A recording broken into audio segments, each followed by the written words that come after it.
Hey everyone, and welcome to this week's Tuesday Leadership Tip. This week, it piggybacks off of last week where we talked about guided self discovery as a leadership tool. Instead of giving people all the answers, you ask the right questions so they discover the answers themselves. Today, I want to take that concept one step further and apply it to your team meetings. Because let's be honest, when I talk to employees across dealerships, and I've heard it 1,000 times over, they often say the same thing. Saturday morning sales meeting or the department huddle meeting, another beat up session. Now, funny thing, a lot of times I've sat in these meetings and walked out with them when they've said it and thought they weren't really beating anyone up. They were just sharing information and pointing out opportunity areas. But perception matters, and people can be sensitive, as we know, especially in this day and age. So there is a way to get your point across without it feeling like a beat up session. And it comes from combining two powerful tools. The first is that guided self discovery, the second is recognition. I'll give you an example. So, teaching through recognition, I was at a dealership recently where the sales manager was reviewing top gross. And gross was a hot topic. How do we get more gross with our vehicles? And instead of just saying, we need higher gross, and this is what you guys got to get done, he did something different. He highlighted the top 3 salespeople. And he said, in third place was Bob with a vehicle with a gross of $3,600 this month. And Amy, nice job, coming in second with $4,700 on a vehicle. And our winner this month, Joe, with a gross of $6,400. Let's hear it for Joe. And then here's the important part. He then turned to Joe and said, Joe, walk us through what happened. What did you do? Who helped you? What tips would you share? And a funny thing happened. I looked around the room, and several people had their notepad, their pen and paper, and they were taking notes. They were grabbing their pens, and they were writing things down as Joe talked. So let's think about what happened there. Instead of lecturing the team about higher gross, he recognized success.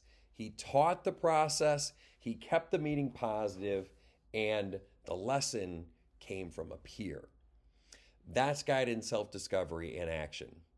So when it comes to meetings, here's kind of a generalized, simple rule. In a good meeting, your team should be doing more than half of the talking.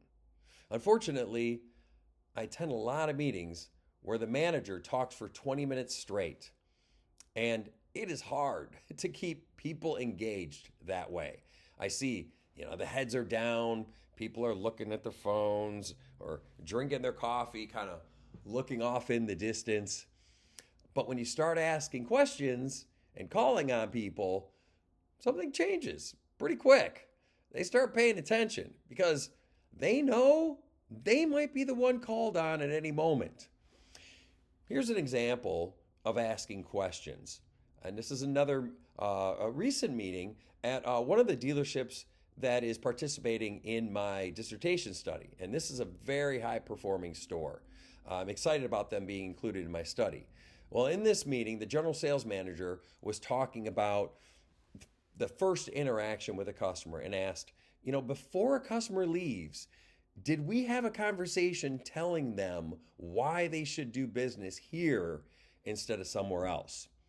Then he asked, you should have 4 reasons in your back pocket on things we can brag about. What are some things that we could say? And then he started calling on people. Bill, what do you say? And Bill responded, I mentioned that we've been in business for 75 years. Great one. Jan, what about you? And she mentioned, we have the largest fleet of service loaners for whenever they come in for service. And this went on. He asked a few more. And now the team, they were contributing ideas. They're engaged. And the manager didn't have to do all the talking. You can even do quick role plays, although don't call it that, as everybody hates the concept of role plays or talking about role playing, but it's incredibly effective in training. For example, service manager could throw this out to his advisors.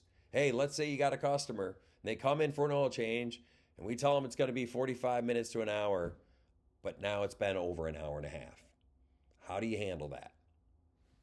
Karen, what would be your approach? Ed, what would you do? Now, you can see exactly how they handle those situations in real life. And you can coach in real time. You can say, hey, here's what I liked about how you handled it that way, or here's something that we might try to do a little bit differently. Now the whole room is learning. And why is this works? Well, the approach does several things. As I said before, it gets people participating. It's keeping their attention and it's generating new ideas. And best of all, it creates ownership, that guided self-discovery, because when the idea comes from them, they're far more likely to believe in it. And another benefit, if someone can role play or speak up in front of their peers in that meeting, which can be a little intimidating, well, they can have that conversation easily with a customer. So, this week's challenge, here's my challenge for you. In your next team meeting, try to structure it so your team does most of the talking. Use questions. Highlight bright spots. Recognize success. You might even give someone a little bit of a heads up beforehand and tell them, hey, I love the way you do X or Y with your customers. I'm going to ask you to share that with the team this week in the meeting. Nothing fancy. Don't overthink it. Just explain what you do. And when you do that, you might be surprised how powerful that becomes. So give it a try this week and let me know how it works out. That is your Tuesday leadership tip. Thanks, everyone.